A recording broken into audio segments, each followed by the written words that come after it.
বাংলাদেশের অন্তর্বর্তী সরকারের প্রধান উপদেষ্টা ডক্টর মোহাম্মদ ইউনূসের সাথে আজ মঙ্গলবার রাত ৯টায় মার্কিন যুক্তরাষ্ট্রের প্রেসিডেন্ট জো বাইডেনের একটি আন্তরিক বৈঠক অনুষ্ঠিত হয়েছে।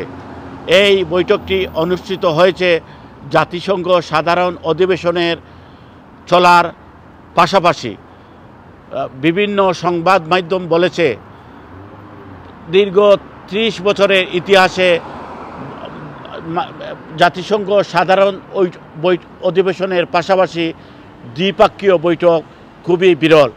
বিভিন্ন সংবাদ মাধ্যম এই বৈঠকটি নিয়ে বিস্তারিত প্রতিবেদন প্রকাশ করেছে।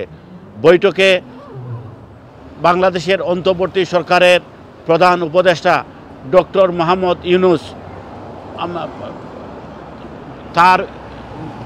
ডক্টর ইউনূস বলেন, বাংলাদেশে জুলাই এবং আগস্টে প্রচণ্ড ছাত্র আন্দোলনে যে শহীদ হয়েছে তার বর্ণনা দেন এবং মার্কিন যুক্তরাষ্ট্রের প্রেসিডেন্টের হাতে আর্ট অফ ট্রায়াম্ফ নামে একটি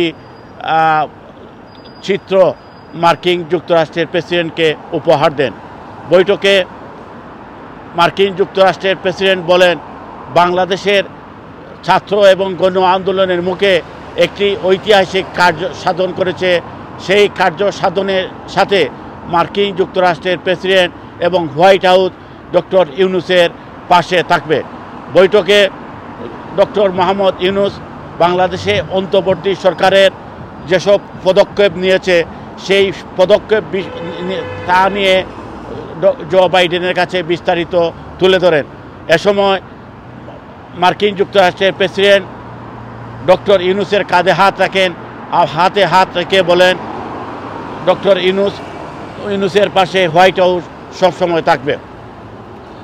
এছাড়াও ডক্টর মোহাম্মদ ইউনূস কানাডার প্রধানমন্ত্রী জাস্টিন ট্রুডোর সাথেও বৈঠক করেছেন। বৈঠকে জাস্টিন ট্রুডোর হাতেও তিনি আর্ট অফ ট্রায়াম্ফ বইটি উপহার দেন।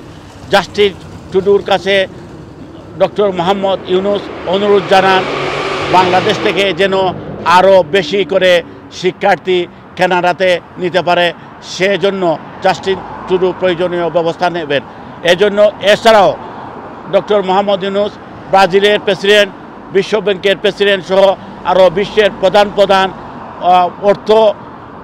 আর্থিক প্রতিষ্ঠানের প্রধানদের সাথেও বৈঠক করবেন।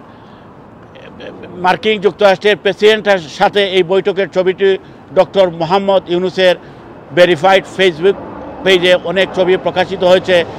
এছাড়া আমেরিকার ওয়েবসাইট সহ বিভিন্ন গণমাধ্যমে মার্কিন যুক্তরাষ্ট্রের প্রেসিডেন্ট এবং ডক্টর মোহাম্মদ ইউনূসের ছবি প্রকাশিত হয়েছে। আমেরিকায় বর্তমানে কাজ করছেন এবং অতীতে কাজ করেছেন এমন বেশ কয়েকজন কূটনীতিবিদ জানান, দীর্ঘ ৩০ বছরের ইতিহাসে বাংলাদেশের কোনো সরকার প্রধানের সাথে আমেরিকার রাষ্ট্রপ্রধানের এ ধরনের বৈঠক খুবই বিরল। এই বৈঠক থেকেই প্রমাণিত হয় আমেরিকা বাংলাদেশের অন্তর্বর্তী সরকারের পাশে থাকবে এবং পাশে রয়েছে বলে এই কূটনীতিবিদরা আশা প্রকাশ করেন। এম এ কাইয়ুম, কিউনিউজ, যুক্তরাজ্য।